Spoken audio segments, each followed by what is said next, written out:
This is a very, very special moment for me. Bata pa lang ako, nanonood na ako ng MMFF. Dalawang MMFF ko this year, kahit first time ko. This is a big, big moment for the community as well.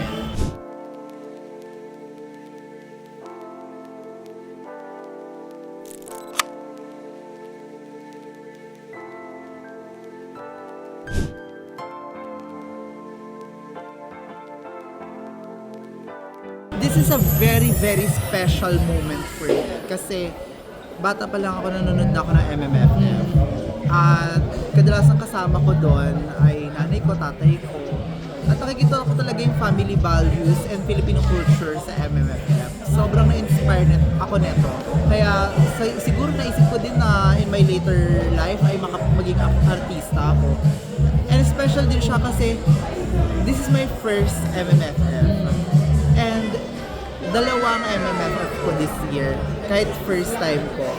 Ako, bukod sa I'm thankful sa mga nagbigay sa akin ng opportunity.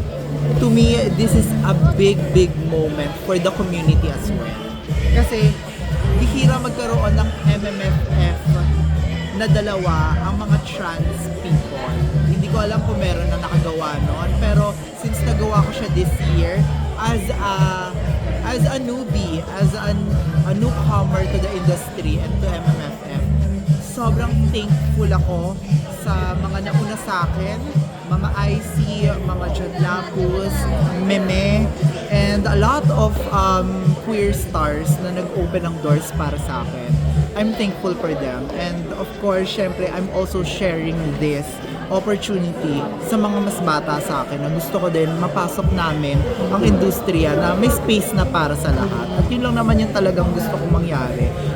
Sabi ko nga, ang hirap ng magkaroon ng MMFF na dalawa. Gagawin ko ba? Ipupush ko ba to? Kasi ang hirap talaga mag-promo ka. Sa totoong buhay lang, ang hirap mag-promo kasi talagang mauubusan ka ng pera. Pero pinush ko to para sa community at sa mga nakshi. Actually, ngayon wala pa, no? Kasi hindi ko pa naisip na makakuha ko ng award anytime soon. Pero, naisip ko na sa next film ko, gusto kong galingan ng sobra.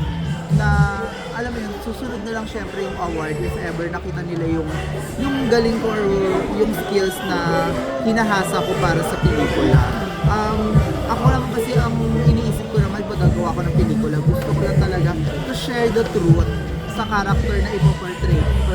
So like, alam mo yon, ako as an actor, ang pinaka iniisip ko lang talaga is yung mapaganda ang pelikula and ma-expose kung ano ba yung katotohanan ng mga istoryang ginagawa ng mga director at writer.